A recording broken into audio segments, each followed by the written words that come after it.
සුබ දවසක් වේවා මගේ channel එකට ඔයාව ආදරයෙන් පිළිගන්නවා.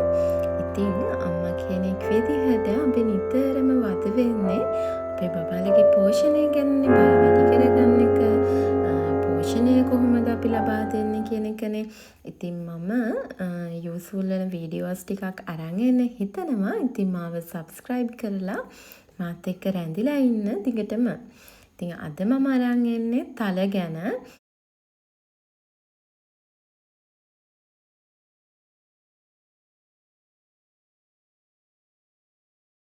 තල කිව්වහම තල වර්ග දෙකක් තියෙනවා. සුදු තල, කළු තල කියලා.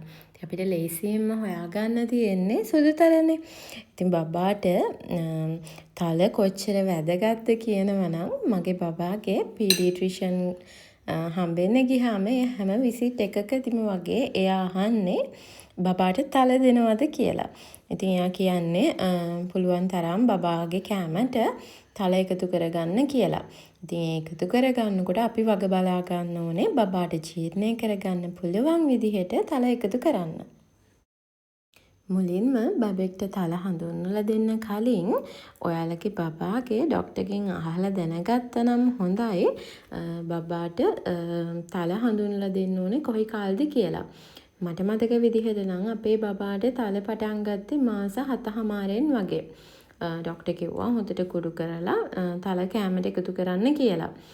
7මාරෙන් කිව්වට දැන් අපේ බබාට කෑම පටන් ගත්තේ මාස 5න් විතරනේ. එතකොට 6න් පටන් ගන්න බබෙක්ට ඒ කාලේ වෙනකොට දෙන්න බැරි වෙයි.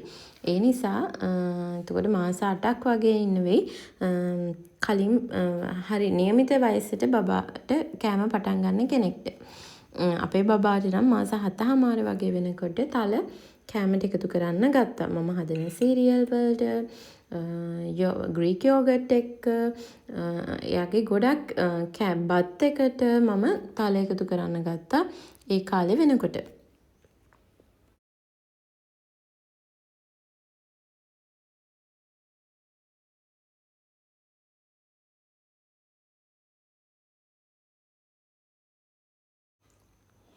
තල ඇට විතරක් නෙවෙයි තල තෙලුත් බබාගේ කෑමට එකතු කරනවා නම් ගොඩක් හොඳයි.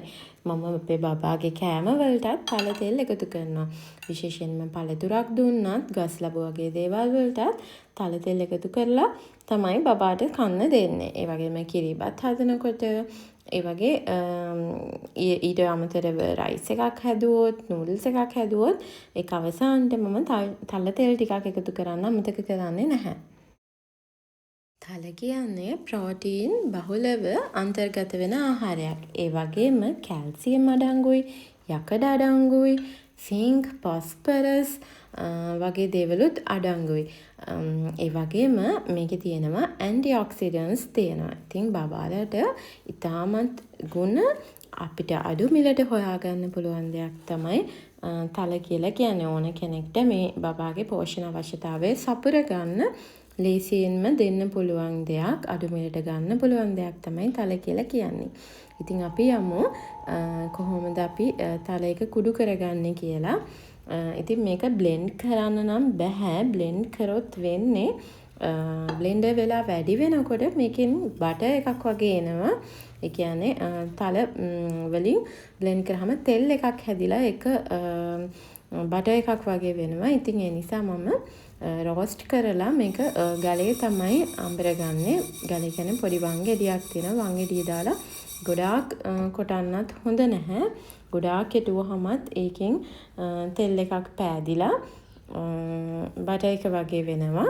ඉතින් මෙන්න මේ ගානට වගේ රෝස්ට් කරගන්නවා. චුට්ටක් රත් කරගන්නවා. එතකොට හොඳට කෙටෙන නිසා ගොඩාක් ගුණ විනාශ වෙනකම් කර වෙනකම් රත් කරන්නේ නැහැ. මොකද එතකොට ඒකේ පෝෂණයක් නැති වෙන නිසා. ඊට පස්සේ හොඳට වේලගත්ත වංගෙඩියකට තෙත එකකට දාන්න එපා. වේලගත්ත වංගෙඩියට දාලා මේ විදිහට කීප වතාවක් ග්‍රයින්ඩ් කරගත්තාම කැරකුණාම කුඩු වෙනවා. ගොඩාක් කුඩු කරන්න යන්න එපා. ගොඩාක් තලන්න යන්න එපා. එහෙම වුණොත් අර වගේ බටර් එකක් බවට පත් වෙනවා. මේකේ තියෙන ඔයිල් එක එළියට එන්න ගත්තොත් ඒ මට්ටම වෙනකන් මේක තලන්න එපා. ඉතින් මෙන්න මේ ගානට වගේ ඇට ටික හොඳට පොඩි වෙලා තියෙන්නේ. ඉතින් පොඩි කෑලි ගතියක් තියෙනවා, පවුඩර් වෙලාම නැහැ. බබාට මේ ගානට හොඳට ජීර්ණය කරගන්න ලේසි.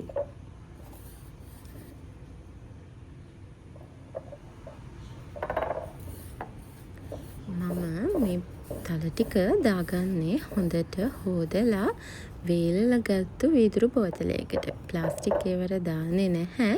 බබාගේ දේවල්නේ වීදුරු බෝතලයකට තමයි දාන්නේ. මම නම් ඉතින් අපේ දේවල් උනත් දාන්නේ වීදුරු දේවල් වලට තමයි.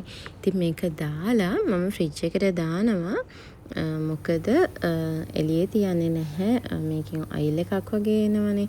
එතකොට ඒක නිසා පුස් කන්න එහෙම ඉඩ තියෙන නිසා මම මේක ෆ්‍රිජ් එකට තමයි දාන්නේ.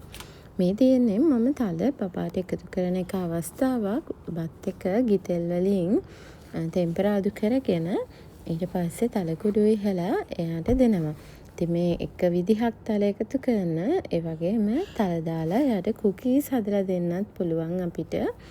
මේක නම් මම හදපු කුකී එකක් නෙවෙයි. මේ බබාට දෙන පොරිජ් එකකට තල එකතු කරගන්න පුළුවන්. ඒ වගේම මේ වගේ තල බෝල, රටින්දි වගේ දේවල් එකතු කරලා තල බෝල හදලා දෙන්නත් පුළුවන්. ඒ වගේම මම දෙන තව විදිහක් තමයි යෝගට් එකකට තල කුඩු එකතු කරලා දෙනවා. ඉතින් thank you for watching.